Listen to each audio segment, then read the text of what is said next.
الحمد لله وحده والصلاة والسلام على من لا نبي بعده أما بعد فأعوذ بالله من الشيطان الرجيم بسم الله الرحمن الرحيم ولا تلقوا بأيديكم إلى التهلكة وأحسنوا إن الله يحب المحسنين صدق الله العظيم۔ بزرگوں اور دوستوں، گزشتہ جمعہ کو کچھ باتیں عرض کی گئی تھی اسی آیت کے ضمن میں۔ کچھ باتیں اس کے متعلق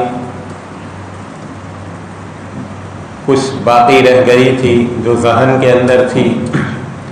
اس کو آپ کے سامنے عرض کر رہا ہوں کہ اللہ پاک نے ہمیں یہ جو باڈی اور بدن عطا کیا ہے وہ بڑا قیمتی اور اپنے اندر مختلف قسم کی صلاحیتوں کو اور بہت ساری نعمتوں کو لیے ہوئے ہیں،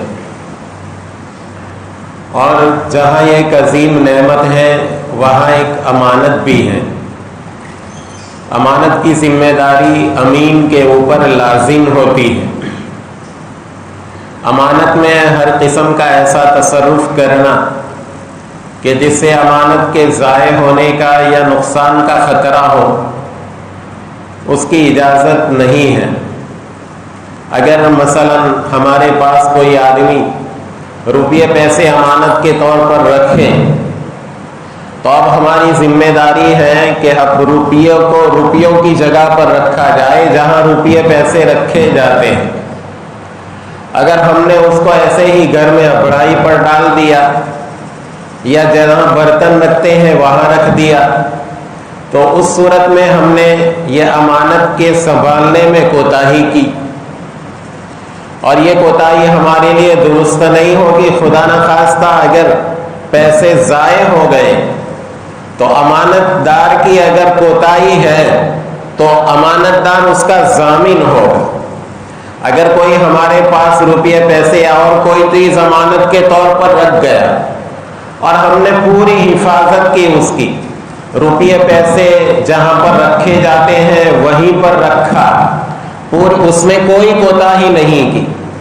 اور پوری امانت داری کے ساتھ اس کے ساتھ معاملہ کیا، اور خدا نخواستہ مقدر سے وہ چوری ہو گئے پیسے، ہماری احتیاط اور ساری کے ساری اس کے متعلق جو امانت کے متعلق جن چیزوں کو ملحوظ رکھنا چاہیے ان چیزوں کو ملحوظ رکھنے کے باوجود چوری ہو گئے تو پھر ضمان نہیں آئے گا، ہم ذمہ دار نہیں ہوں گے۔ لیکن اگر اس نے کوتاہی کی تو پھر ضامن ذمہ دار ہوں گے۔ یہ ہمارا بدن بھی اللہ کی امانت ہے۔ ہر ایسا اقدام کرنا اور ہر ایسا تصرف کرنا کہ جس میں اس امانت میں خیانت لازم آتی ہو، ایسی صورت میں ہم شریعت کے گنہگار ٹھہرتے ہیں۔ شریعت کے اندر سوسائڈ کو، خودکشی کو، آپگھات کو حرام قرار دیا ہے، اور اس کے بارے میں بڑی سخت وعید اللہ کے رسول صلی اللہ تعالیٰ علیہ وسلم نے ارشاد فرمائی، اور قرآن میں تو صاف صاف کہہ دیا کہ اپنے ہاتھوں اپنے آپ کو ہلاکت میں مت ڈالو۔ یہ اللہ کی طرف سے آرڈر ہے، اس کے خلاف کرنا ناجائز ہے۔ اگر کوئی آدمی خودکشی کرتا ہے تو بڑی سخت وعید ہے کہ جس طریقے سے اس نے خودکشی کی ہے اور جس تکلیف سے وہ ہلاک ہوا ہے،